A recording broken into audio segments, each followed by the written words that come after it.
اور اب یہ بتا رہا ہے کہ وَعْلَمْ أَنَّ لَهُمْ قِسْمًا آخر من المبتدأ، اور جان تو بے شک ایک اور قسم ہے مبتدا میں سے، لیس مسند الیہ، وہ مسند الیہ نہیں ہے، وَهُوَ صِفَةٌ، وہ ایسی صفت ہے، وقعت بعد حرف النفی، جو حرف نفی کے بعد واقع ہو، نحو ما قائم زید، او بعد حرف الاستفہام، یا حرف استفہام کے بعد واقع ہو، جیسے اقائم زید،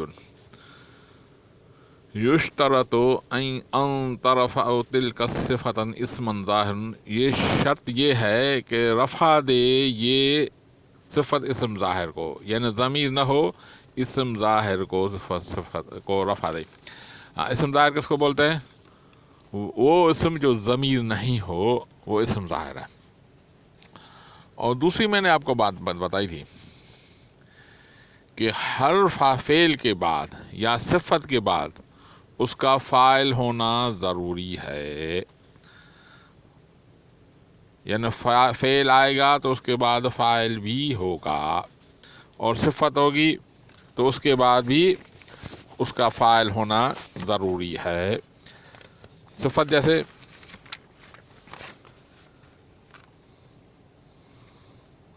اسم فاعل، اسم مفعول، صفت مشبہ وغیرہ ذالک، اس کے بعد اس کا فاعل ہونا ضروری ہے۔ اور دوسری بات میں نے آپ کو سمجھائی تھی، فعل کا فاعل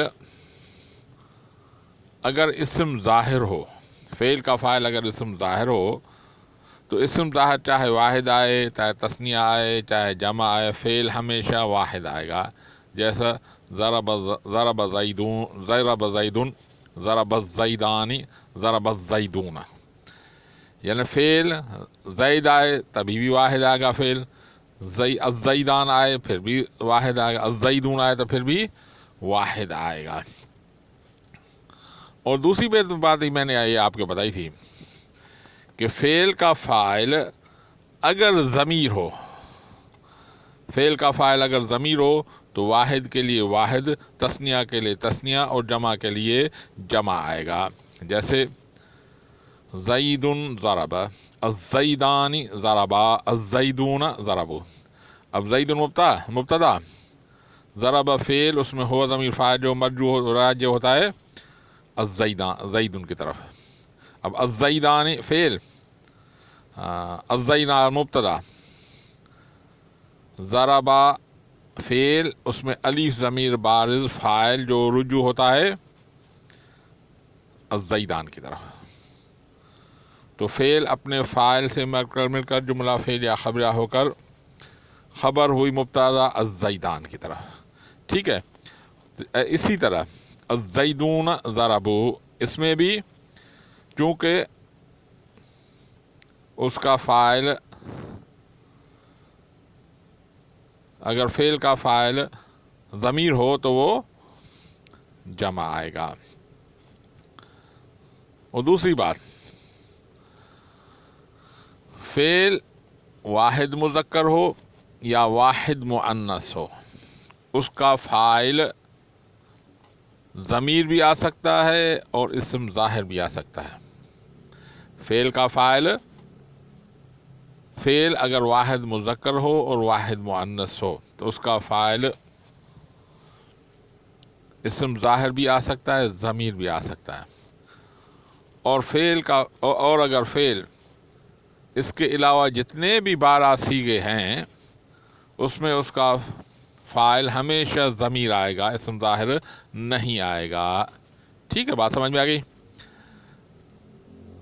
ہم کر کے دیکھتے ہیں بھائی، فعل کا ضربا کا ہم اسم ظاہر کر کے دیکھیں کہ آیا اس کا اسم ظاہر آ سکتا ہے۔ مثال ضربا الزیدان، ضربا الزیدان لکھیں، ضربا الزیدان، ٹھیک ہے۔ تو اب اس کی ترکیب کر کے دکھائیں، ضربا فعل، اب اس میں اس کے بعد ضمیر ہے مرفوع متصل، اس کا ہے الف ضمیر مرفوع متصل، اور الزیدان بھی اسم ظاہر ہے. اب فعل کا فاعل آپ کون سا بنائیں گے؟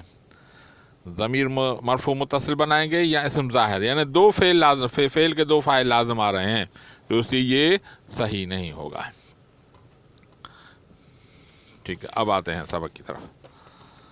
وَعْلَمْ أَنَّ لَهُمْ قِسْمًا آخَرَ مِنَ الْمُبْتَدَإِ، اور جان تو بے شک دوسرا قسم ہے مبتدا میں سے، لیس مسند الیہ، جو مسند الیہ نہیں ہے.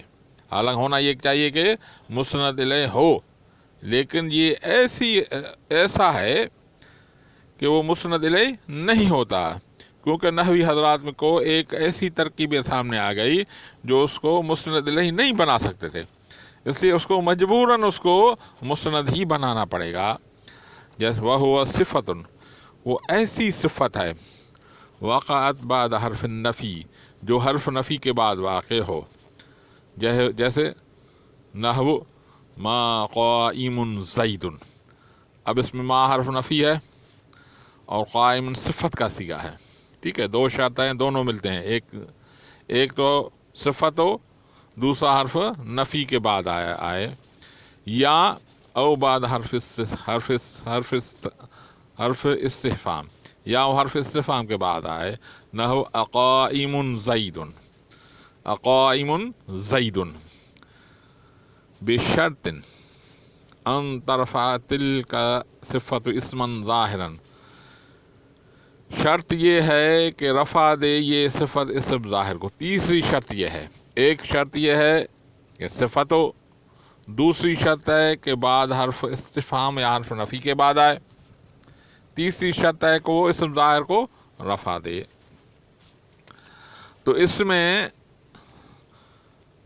مبتدا کو مسند ہی بنانا پڑے گا، دوسری کوئی صورت نہیں ہے. جیسے ما قائم الزیدان، ما قائم الزیدان.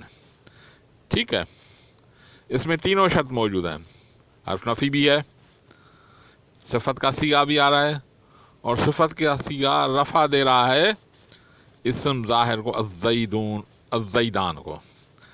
ٹھیک ہے، اب ہم پہلے تو یہ کوشش کرتے ہیں کہ پہلی صورت ہے کہ مبتدا کو ہم مسند الیہ بنائیں، تو کیا کر سکتے ہیں؟ تو اب یہ ترکیب کیسے کریں گے پہلی صورت میں کہ مبتدا کو ہم مسند الیہ بنائیں؟ اب اس صورت میں ہم قائم کو کریں گے خبر مقدم، الزیدون کا مبتدا مؤخر، اس طریقے سے کریں گے. تو دیکھتے ہیں اس طرح ترکیب بن سکتی ہے یا نہیں بن سکتی. تو اب یہ ہو گیا الزیدون، الزیدان مبتدا مؤخر. اب اس کو کیا چاہیے؟ خبر چاہیے. قائم اسم فاعل، اس میں ہوا ضمیر، اس کا فاعل جس کا رجوع کس طرح وہ کس طرح مرجع ہے، اس کا راجع کس طرح ہے؟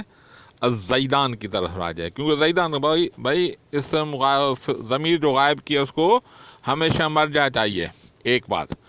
دوسری بات یہ کہ راجع اور مرجع میں مطابقت بھی ہونی چاہیے، واحدوں کے لیے واحد، تثنیہ کے لیے تثنیہ، اور جمع کے لیے جمع آنا چاہیے. اب الزیدان جو مبتدا ہم بنا رہے ہیں وہ کیا ہے؟ تثنیہ. وہ کیا ہے؟ تثنیہ. قائم جو ہم قائم اسم فاعل، اس میں ہوا ضمیر فاعل، جو رجوع کس کی طرف کر رہی ہے؟ الزیدان کی. اب ضمیر واحد کی ہے، جس کی طرف رجوع ہو رہا ہے وہ تثنیہ ہے. تو بھائی بات بن رہی ہے نہیں بن رہی ہے؟ ہاں، نہیں بن رہی ہے، کیونکہ راجع اور مرجع میں مطابقت نہیں ہے، تو یہ ہم ترکیب نہیں کر سکتے. یعنی مبتدا کو مسند الیہ بنائیں تو وہ نہیں بن سکتا.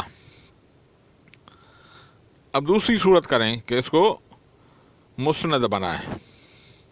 ما حرف نفی، قائم اسم فاعل، الزیدان اس کا فاعل. بھائی میں نے آپ کو ضابطہ بتایا تھا کہ اسم ظاہر چاہے واحد ہو تو تثنیہ ہو یا جمع ہو، اس کا فعل یا صفت ہمیشہ واحد آئے گا. تو یہاں پہ یہ بن رہا ہے قائم کیا ہے؟ واحد ہے. الزیدان تثنیہ، تو اسم ظاہر اس کا تثنیہ